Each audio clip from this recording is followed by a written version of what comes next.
I was curious about you because you said at the beginning that even though your mother had taught you, in some sense, these woke precepts, there was something in you that rebelled against it. Yeah, what was that? Yeah, it's not.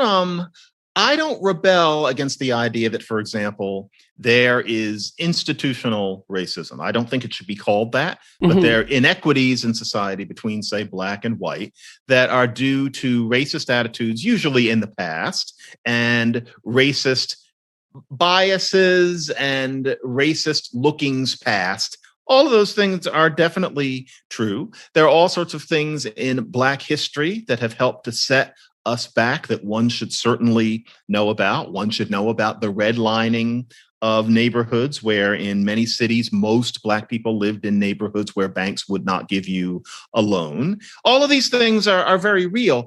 I never felt like I rebelled against that. What I rebelled against was the idea that you base your whole sense of identity upon those things such that you live a life that's abbreviated because you're exaggerating how bad it still is. And you're distorting what's necessary to create dignified lives for Black people. And my feeling has always been, you probably have about 80 years. You know, you're lucky if you've got 80 years. And if you spend your whole life maintaining, in my time period, the same battle poses in the 80s and 90s that people needed in the 50s and 60s, after a while, you've spent your life play acting, and then you die and the world goes on. What I rejected was the exaggeration. And so, for example, I remember if there was one moment where I realized there was something wrong with me, it was in the wake of the Rodney King trial in 1991. And a lot of Black people I liked very much were united in saying, what happened to Rodney King shows that a Black man can't get justice in this country.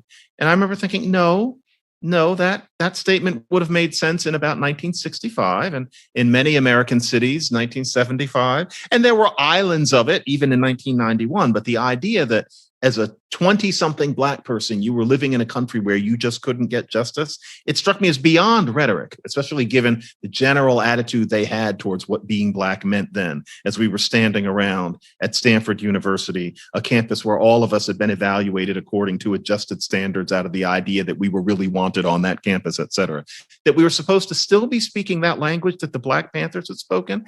It struck me as a pose. And there was a part of me that was deeply disturbed by the artificiality of it, and that you were actually expected to live it.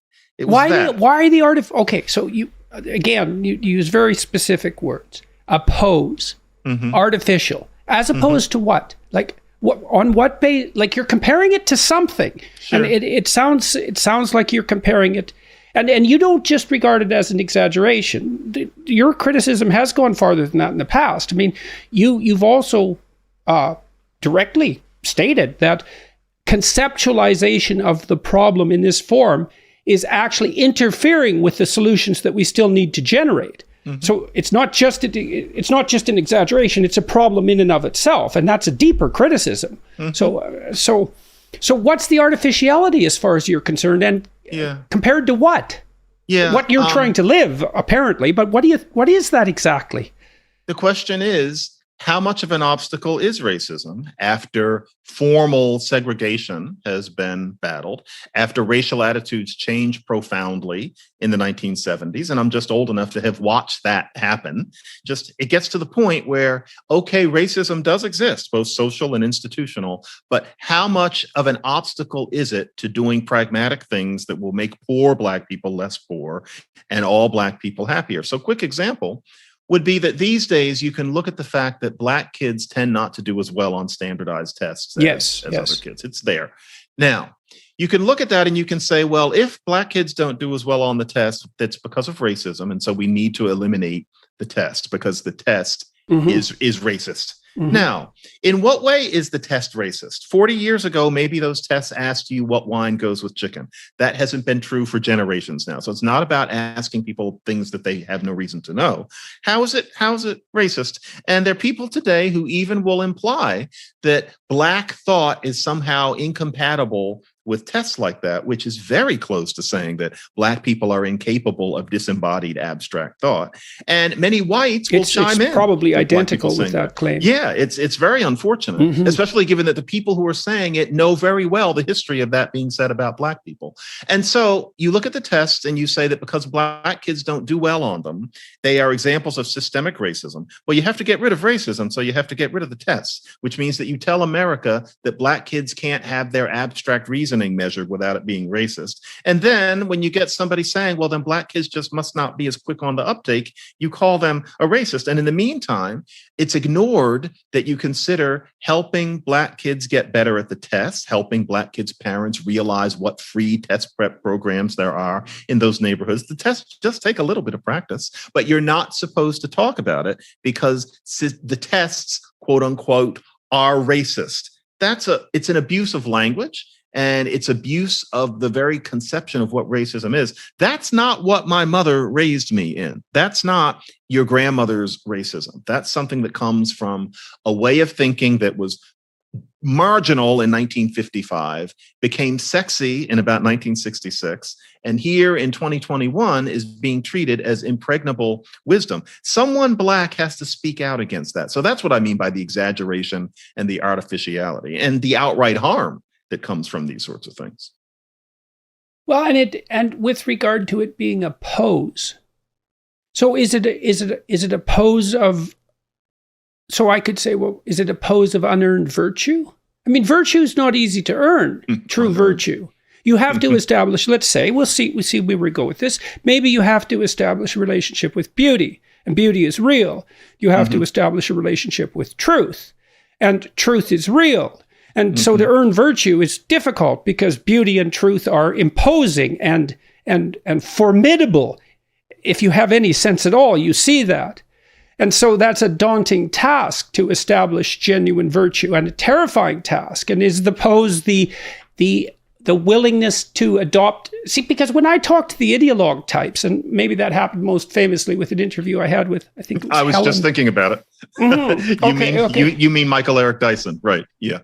Oh, I wasn't thinking about Dyson. I was thinking about a GQ interviewer, and that interview's been watched like 40 million times now. It's this ideological pose is the aping of virtue, as far as I can tell. And I mean that in sort of a technical sense, is that you master this language and it contains the expressions of true virtue. But, the kind of problems that you were talking about, and I see this on the environmentalist side of things too. Well, how do you get Black kids to do better in elementary school, let's say? Well, that's a more manageable problem. It's a problem that would take a little bit more humility to conceptualize. And it's also a really, really hard problem. And so to be virtuous in your attempts to solve that would probably require the dedication of your entire life, really, to take a good crack at that problem, right? Because that's a tough problem, man. And so maybe you don't want to do that because and then you're enticed by your educators into this alternative possibility where all you really have to do is master a set of propositions and you're on the winning side. And that also gives you some convenient enemies, and maybe it fulfills to some degree the religious instinct. And it appalls me to see the universities complicit in this, and that they've come to see that. And I think part of that falseness and artificiality that you described, I think the fact that exists is part of the overbearing insistence that the veil not be lifted and that no one question this, because what is underneath it is so damn ugly. Yeah. Jordan, you have nailed something. I would be loath to go so near that word virtue, because the last thing I want to do is imply that somebody isn't virtuous. Nevertheless, you're getting it in that it's an unearned virtue which people are settling for, not because they're so callow as to wish to be virtuous without earning their stripes, but because religion is attractive.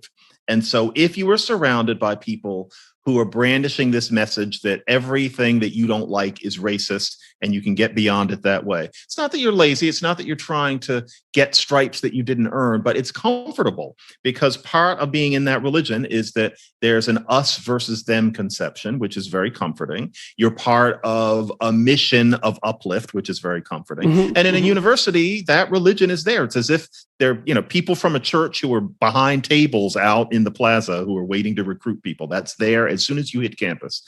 And so that's why so many people, and now it's not just Black kids, it's also white kids, fall for this way of looking at things where what it is you become virtuous without having done the sorts of things that ideally one might have.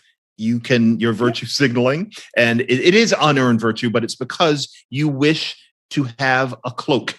You're seeking a comfort zone. I can't hate anybody for that, but it does mean an awful lot of mendacity. That's the problem.